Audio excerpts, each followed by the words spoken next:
एजेंसियों का दुरुपयोग या सच्चाई की तलाश। शानदार स्कूल बनवाने वाला अब कटघरे में क्यों? एसीबी के सामने मनीष सिसोदिया, लेकिन आरोपों को बताया फर्जी। क्लासरूम से शुरू हुआ विवाद अब पहुंचा एसीबी दफ्तर तक। दिल्ली के पूर्व उप मुख्यमंत्री मनीष सिसोदिया एक बार फिर जांच एजेंसी के रडार पर है। एसीबी ने उन्हें क्लासरूम घोटाले से जुड़े मामले में पूछताछ के लिए तलब किया है।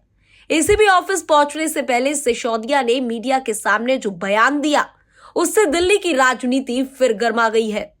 मनीष सिसोदिया ने सीधे सीधे बीजेपी पर निशाना साधते हुए कहा कि दिल्ली की शिक्षा क्रांति को बदनाम करने की कोशिश हो रही है।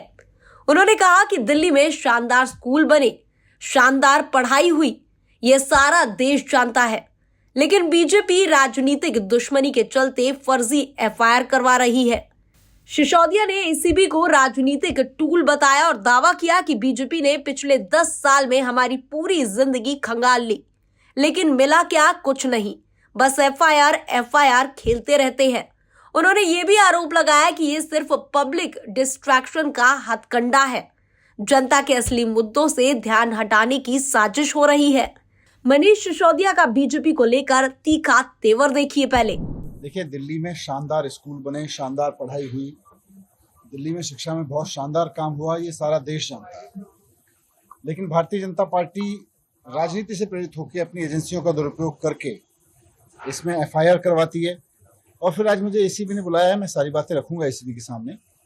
लेकिन मैं यही कहना चाहता हूँ कि पूरी तरह से राजनीति से प्रेरित मामला है।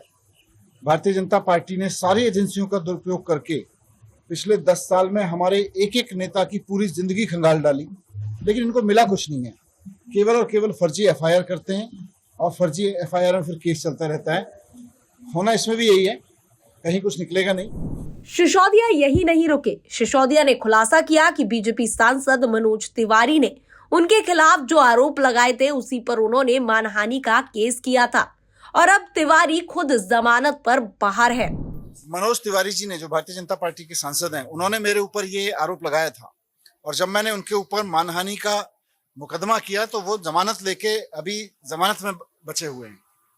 तो इसमें तो मनोज तिवारी जी भी बचे हुए भाग रहे हैं इस आरोप से।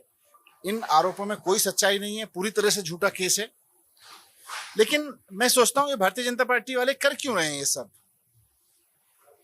अभी समझ में आता है कि दिल्ली की जनता ने इनको मैंडेट दिया कि दिल्ली के लोगों के लिए काम करो।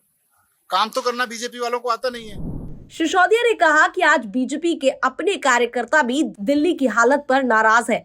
बिजली, पानी, बारिश, टूटी सड़कें, सब बेहाल है। जनता लुट रही है और ये लोग एफआईआर कर रहे हैं। उन्होंने मुख्यमंत्री रेखा गुप्ता के उस बयान पर भी पलटवार किया, जिसमें कहा गया था कि इस केस में अब अरविंद केजरीवाल को भी एसीबी के सामने पेश होना पड़ सकता है। सिसोदिया ने सवाल किया, क्या केजरीवाल को इसलिए घेरा जा रहा है ताकि जनता के असली मुद्दों से ध्यान हटा सके? मनीष सिसोदिया का ये तेवर साफ दिख रहा है कि आम आदमी पार्टी एक बार फिर बीजेपी के खिलाफ मोर्चा खोलने को तैयार है। अब ये देखना दिलचस्प होगा कि क्लासरूम घोटाले की जांच क्या रुख लेती है और क्या ये राजनीतिक आरोपों से आगे बढ़ पाती है, या ये भी दिल्ली की राजनीति का एक और शोर बनकर रह जाएगी। Bureau report, TV7 Bharat.